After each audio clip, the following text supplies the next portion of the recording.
라라라라라 유럽컵 라라라라라 여러분들이 궁금해할지 않을지 모르겠습니다. 케빈 대 브라이너 리버풀 이적 디마르지오 나폴리가 더브라이너 관심 가지고 있는데 리버풀도 뭐 관심을 뭐 보였다 소리가 나왔습니다만 제임스 피어스는 바로 헛소리라고 해주겠습니다. 뭐 제임스 피어스가 들어갈 필요도 없고요. 리버풀이 왜 데려오며 왜 리버풀을 옵니까? 여러분들 파란 심장을 뭐 빨간 심장으로 바꾸려고요? 말도 안 되는 얘기고 여러분들이 가끔 상상은 해볼 수 있겠지만요, 그러니까 말이 안 되죠. 연맥이는 거죠. 그럴 리가 없고 뭐 리버풀도 접근할 이유도 당연히 없고, 그리고 데브라이너가 뛰게 되는 자리 자체가 얼마나 험난한지를 알고 있는데 데브라이너의 햄스트링이 버틸 수가 없습니다. 여러분이 그냥 한번 상상을 해보세요. 라인업 적어 드려요 이거?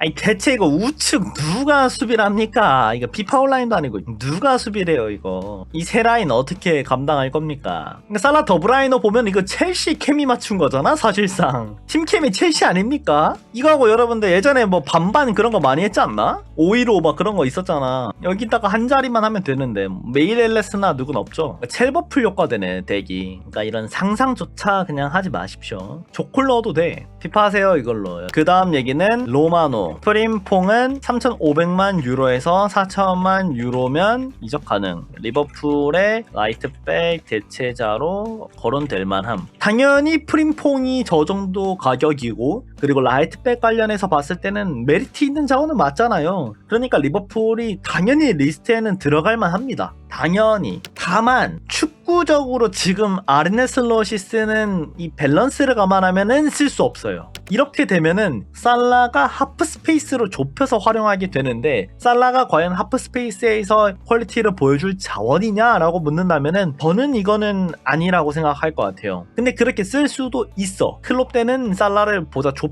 좁혀서 쓰는 상황들이 꽤 많았으니까 뭐 아예 불가능도 아니긴 합니다. 왜냐면은 뭐 다음 시즌에 어떤 구상을 그리고 있는지 우리가 어떻게 감히 이렇게 얘기할 수 있겠어요. 다만 어떤 문제가 발생하냐, 00년생이거든요 프림퐁이. 03년생 브래들리란 말이에요. 이게 우리가 브래들리 입장에서 00년생의 프림퐁이 왔다는 거는 프림퐁을 1순위로 쓸 확률이 높다는 겁니다. 리버풀은 브래들리를 키우겠다는 의지가 있는데 1순위로 프림퐁을 데려와 버렸다? 그럼 브래들리는 또다시 이제 아놀드 벤치 시즌2로 가는 겁니다. 이거를 생각해야 돼요. 구단 내부에서 브래들리를 1순위로 받는가 아니면은 뭐 2순위로 받는가인데, 흘러나오는 분위기를 봤을 때는 브래들리가 1순위야. 브래들리를 써야 되잖아. 근데 그렇다고 프림퐁이 와가지고 백업을 뛰어? 둘이 경쟁 자원으로 뭐 볼 수는 있어요. 근데 경쟁하다가 프림퐁이 1순위로 도약해버렸어. 어떻게 할 거야 이거? 브래들리 날릴 거야? 고민은 될 만해요. 그래서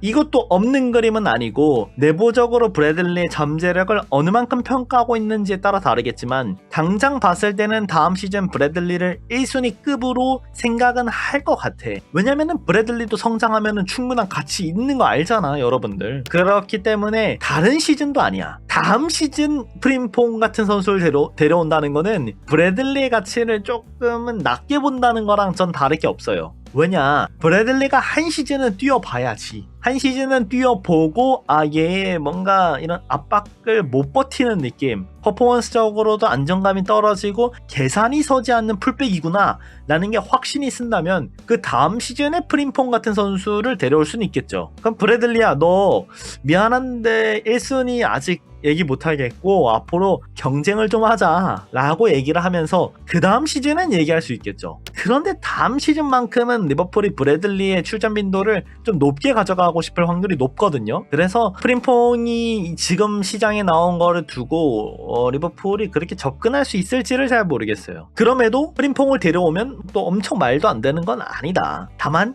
우리가 생각하는 브래들리의 가치를 조금은 경쟁 자원으로 보면서 애매하다면은 갈아치울 생각도 있구나라고 해석을 하게 될 것 같아요. 저는 프림퐁의 스타일이든 나이대든 뭐 이런 것들을 감안했을 때 리버풀이 지금 누를 것 같지는 않습니다. 만약에 브래들리 같은 선수마저 리버풀에 없다, 그럼 저는 프림퐁을 꽤나 거론했을 것 같아요. 프림퐁을 쓰기 위한 세팅은 그건 논외고 프림퐁 정도의 풀백이 나온다면은 이건 쓸만한 거니까. 물론 프림퐁은 기본적인 풀백 개념이 아니라 윙 개념이긴 합니다. 3-5-2 체제에서 3-4-2-1 이런 체제에서 윙백으로 자리 잡고 있지만 수비 시에는 4-4-2의 우측 윙어 자리로 수비하기도 하고, 아예 내려가지고 5-2-3, 5-3-2로 가져갈 때는 윙백 자리에서 백5를 구성하기도 하고, 기본적인 개념으로는 우리가 계속 풀백 이러지만 은 윙어로 해석하면서 다양한 포메이션 해석을 할 수가 있어서요. 너무 그거에 우리가 갇힐 필요만은 없다. 다만 이번 시즌 아르네 슬롯이 풀백들을 활용한 방안들을 봤을 때는 저는 매우 부정적인 입장이기도 하고, 그리고 브래들리를 1순위로 키우겠다는 내부의 판단이 있다면은 더더욱이 프림퐁을 선택하면은 안 된다. 모순된 선택이긴 하다. 여기 모르면 최대 128만원 손해. 아정당은 지원금 설치 당일 즉시 입금, 약정 끝날 때마다 받을 수 있어요. 법인정이든 지원금 당연히 챙기셔야죠. 심지어 이제 카드까지 최대 혜택 받고 800종 이상 한 번에 비교돼요. 전국 가입자 수 1위 아정당, 가장 많은 가입 수당으로 최대 현금. 다른 곳보다 혜택이 적다면 차액의 120% 보상, 24시간 무료 상담, 초고속 설치까지, 불만족시 전액 환불하는 보장이서도 있어요. 인터넷 정수기, 휴대폰, 이사 청소, 카드까지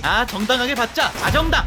그러면은 라이트백 리스트를 어떻게 보고 있을까? 첫 번째로 내부에서 보충, 두 번째 외부에서 보충인데 여기서도 유형들이 있겠죠. 센터백 유형이 가능한 현대적인 풀백, 전통적인 풀백, 이런 식으로 고민했을 때는 내부에서 보충을 한다 이러면은 밑에 있는 유형들을 감안했을 때 뭐 콴사나 고메즈도 아예 무시할 수는 없겠죠. 다만 고메즈는 본인이 출전 의지가 있습니다. 주전 의사가 있는 선수라서 이번 이적 시장에서 나가야 될 확률이 매우 높은 선수. 콴사는 풀백에서 활용된 경기들이 있지만 풀백 백업으로 아예 분류되기엔 불만족스러운 선수. 그래서 고민이 많이 될 수밖에 없어요. 슬롯 입장에서 라이트백에 돈 쓰는 것도 좋지만은 브래들리의 성장도 감안하면서 써야 되거든. 어떻게 이거 진짜. 다른 자리도 다른 자리지만 라이트백을 1순위, 2순위로 어떻게 두는지가 제일 궁금해, 이번 이적 시장. 그렇지 않아요? 암튼 이 라이트백 자리가 머리 아플 만해. 탑 포지션에서 돈 쓸 것도 감안하면은 라이트백, 레프트백 합쳐가지고 그렇게 큰 돈을 누를 수 있겠냐. 그런 것 때문에 리버풀이 어디서 쥐도 새도 모르게 옵션 발동할 수 있는 선수들을 찾아서 누를 확률이 꽤 있을 거예요. 우선 아이나는 이미 1년 연장을 해버렸기 때문에 우리가 FA로 데려오지 못하고요. 그 선수를 데려오려면 이적료 지불을 해야 될 겁니다. 근데 뭔가 이상적으로는 아이나 같은 선수가 들어갈 수도 있어요. 프리미어리그 적응은 물론이고 그리고 엄청 큰 지출이 안 되면서 나이대도 뭔가 백업으로서 활용하기도 괜찮고, 그리고 브래들리의 성장세를 감안한 채 나이가 조금 있어도 적절하게 가져갈 수 있다면은 진짜 누를 수도 있어. 그렇지만 우리가 쉽게 판단은 안 될 것 같긴 합니다. 지금은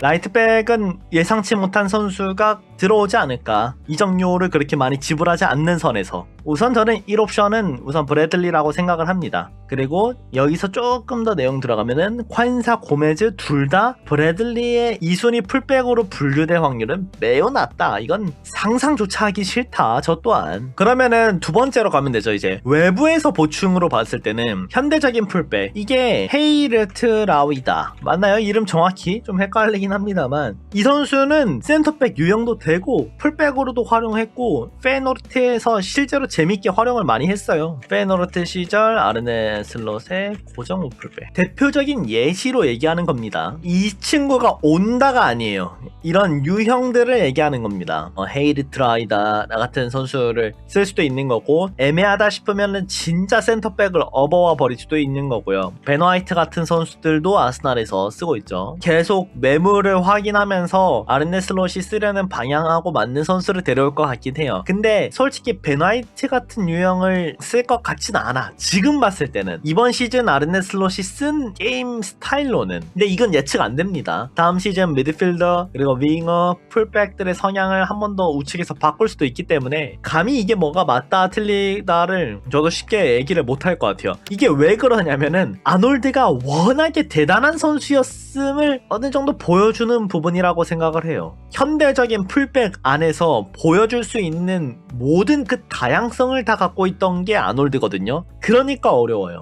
만약에 우풀백에 있는 선수가 약간 전통적인 유형의 풀백이다, 치미카스 같은 유형이었다, 그럼 얘기할 게 별로 없어요. 그리고 아예 현대적인 풀백에서도 센터백에 거의 가까운 벤 화이트 같은 선수였다, 그럼 뭐 얘기할 게 길지가 않아요. 근데 문제는 아놀드는 본인으로 하여금 빌드업 배치를 다 바꿀 수가 있었던 선수라서 그 자리를 어떻게 바꿀 것이냐를 쉽게 얘기하진 못할 것 같아요. 브래들리가 나와서 뛴 경기들은 그렇게까지 많지가 않기 때문에 데이터로 포함시키기가 좀 어렵고, 다음 시즌에 아르네 슬롯이 영입하는 딱 그림 하나만 보면 판단이 될 것 같긴 합니다. 그래서 여러분들 뭐 헤이르 트라이다 뭐 이런 저런 선수들도 보고 프림퐁 이런 얘기들도 한번 생각은 해볼 수 있겠죠. 다만 이제 조금 머리 아파지는 것 중 하나가, 이제 프림퐁을 그냥 전통적인 유형의 풀백으로 넣을게요. 그냥 윙입니다. 이 선수는 여러분들 프림퐁 경기 몇 번 보신 분들은 알겠지만은 간단히 3-2-5 배치해서 프림퐁은 윙에 배치가 됩니다. 우리는 3-2-5 배치라고 하면은 살라가 오른쪽 와이드 포지션에 배치돼가지고 이 라인에 붙어있죠. 그냥 그 몫을 하고 있는 게 프림퐁이거든요. 여러분들 머릿속에는 윙이라는 개념으로 아예 그냥 갖고 있는 게 편해요. 문제는 프림퐁도 있고 브래들리도 있다는 건데, 그럼 전술적인 선택지가 너무 좁아지긴 해요. 아르네 슬롯은 다양성을 갖고 싶어요. 팀에 1순위, 2순위를 갖고 있을 때 팀의 색깔을 약간씩 바꿀 수 있는 유형들을 원해요. 근데 프림퐁, 브래들리를 두게 되면은 물론 다릅니다만 그래도 유형 면에서는 비슷해요. 그러면 레프트백 안에서는 완전한 현대적인 풀백을 요구할 확률이 전 높다고 봐요. 결국 빌드업 배치상의 얘기를 할 수밖에 없으니까 상대가 그럼 대처하기가 쉬워지거든. 똑같은 유형의 풀백을 똑같이 두면서 빌드업의 세팅이 항상 같은데 우승, 더 나아가서 뭐 비기어도 들어올리고 싶다 이러면은 그 체급이 그냥 엄청 세야 돼. 엄청나게. 리버풀이 과거에 썼던 풀백들이 그냥 예측되는 그림이었잖아요. 근데 어떻게 했어요? 리그 우승, 챔피언스 리그 우승 다 했어요. 어려운 게 아니었죠. 이렇게까지도 변형을 계속 줬는데, 이제 왼쪽에 미드필더가 이제 변형 백스리도 만들어주고, 파비뉴가 가운데로 들어와서 하프백 역할로서 백스리를 만들어주고 뭐 이런 식으로 했었지만, 그때는 이 체급이 됐어요. 이걸로 그냥 팰 수가 있었어. 못 막아. 이거 억제가 안 돼. 못 막아요. 이 세팅값 딱 두고 게임하면은 상대가 막지를 못해. 밸런스적으로 너무 완벽한 구성을 만들어놨었기 때문에 이런 느낌이 들 만큼의 세팅을 할 게 아니라면은 약간은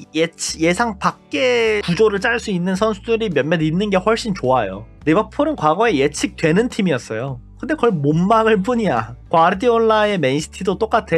예측돼. 과르디올라가 우리 팀을 어떻게 숨 막히게 만들지 다 알고 있어. 근데 못 막아. 그냥 세니까. 그러니까 이 정도로 체급을 가질 수 있는 게 아니라면은 풀백 자리에서는 어느 정도 다양성을 갖고 있는 게 당연히 좋다. 지금 거의 모든 팀들이 그런 방향성을 갖추고 있고요. 이런 게 안 된다면 외부에서 보충하는 개념에선 프림퐁과 브래들리를 동시에 두는 게 과연 좋을지는 조금 의문이 있다. 브래들리의 스타일을 약간 바꿀 수 있게 한다든가 고민이 많을 것 같긴 합니다. 이거.